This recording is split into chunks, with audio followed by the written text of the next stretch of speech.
Morning, good morning.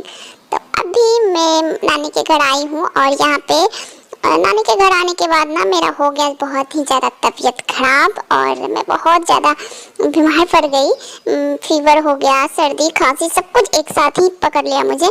और मम्मा भी बीमार पड़ गई थी, यहाँ आने के बाद मैं भी बीमार हो गई थी।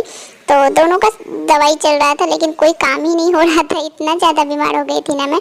मम्मा भी बीमार, मैं भी बीमार, दोनों आने के बाद बीमार ही पड़ गए थे। मैं तो सोची थी नानू के घर जाऊंगी तो बहुत सारा मस्ती करूंगी, खेलूंगी, घूमूंगी, लेकिन यहाँ पे आने के बाद मेरा तबीयत इतना ख़राब हो गया ना, मैं कहीं जा भी नहीं पाती थी। तो फिर मैं सो के ही रहती थी अधिकतर। यहाँ पे कर रहे थे मेरे नानू कुछ ऑफिशियल काम, नानू का कुछ ऑफिस का कुछ काम हो रहा था और मैं यहाँ पे मुझे नानी मुझे खिला रही थी ओट्स। मैं तो खाना चाहती ही नहीं थी।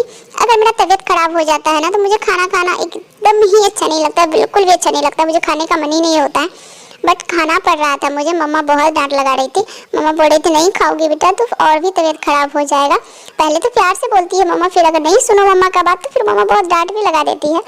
तो फिर मैं यहाँ पे नानू के घर में बाहर में मैं आ गई थी। थोड़ा धूप हो रहा था ना तो मम्मा सारा कपड़ा चेंज कर दी थी और मैं फिर बाहर में थोड़ा सा खेली। मुझे खांसी इतना हो गया था ना तो खांसी हमारा कंट्रोल ही नहीं हो रहा था। और फिर मम्मा दवाई भी खिलाती थी बहुत ज़्यादा। मैं इतना दवाई खा खा के ना बहुत ज़्यादा परेशान हो गई थी, मुझे खाना का मन ही नहीं हो रहा था। हमेशा दवाई जब तक रहता था ना तो फिर हमारा बॉडी का टेम्परेचर भी कम होता था, फिर बाद में फिर से हमारा टेम्परेचर हाई हो जाता था। तो फिर हमारे रूम में ना, नानू के रूम में ना एक रेंट में डॉक्टर नानू रहते हैं जो कि मुझे फिर मेरा चेकअप किए।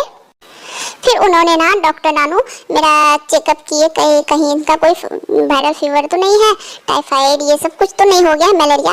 तो ये सब के लिए ना मेरा एक टेस्ट कर रहे थे और तो मैं बहुत ज़्यादा डर भी रही थी, बहुत रो रही थी, ब्लड निकल गया था तो मैं देख के बहुत रो रही थी। मेरा ब्लड निकाल दिए डॉक्टर नानू, मेरा ब्लड निकाल दिए, मैं बहुत ज़्यादा रो रही थी। फिर सारा कुछ टेस्ट किया लेकिन सारा नेगेटिव आया था, तो इससे भी मुझे खुशी मिल गई थी, मैं हैप्पी हो गई थी थोड़ा सा। और फिर उसके बाद लेकिन मेरा फीवर कंट्रोल ही नहीं हो रहा था, कितना भी दवाई खा लेती थी कंट्रोल ही नहीं हो रहा था। 2-3 दिन तो मैं बहुत परेशान रही। फिर उसके बाद मेरा तबीयत ठीक होने को आया था और फिर अभी हो रहा था हमारा टेस्ट। तो इसके लिए मैं नानू को मुझे बहुत प्यार से बहला फुसला रहे थे, कुछ नहीं होगा कुछ नहीं होगा, लेकिन होता तो है, थोड़ा सा दर्द तो होता है ना, लेकिन झूठ मूठ का मुझे दिलासा दे रहे थे कि कुछ भी नहीं होगा, कुछ भी नहीं होगा। ऐसा लगता है मैं छोटी बच्ची हूँ क्या, जो मुझे कुछ समझ में नहीं आएगा कि अगर आप बोल दोगे कुछ नहीं होगा तो मुझे कुछ नहीं होगा। आप ही बताओ, कुछ इंजेक्शन पड़ने पे दर्द नहीं होता है क्या? आप लोग कमेंट में ज़रूर बताना। ऐसे मुझे सब ना कहते हैं मैं बहुत ज़्यादा रोती हूँ, क्या सच में मैं बहुत ज़्यादा रोती हूँ क्या? आप लोग मुझे कमेंट में बताना तो, क्या मैं बहुत ज़्यादा रोती हूँ? सब मुझे बोलते हैं बहुत ज़्यादा रोती रहती हो तुम। और फिर मेरा यहाँ पे टेस्ट हो चुका था, सारा कुछ नेगेटिव आया था। इसी के साथ वीडियो को एंड करते हैं, तो please please please subscribe this channel please.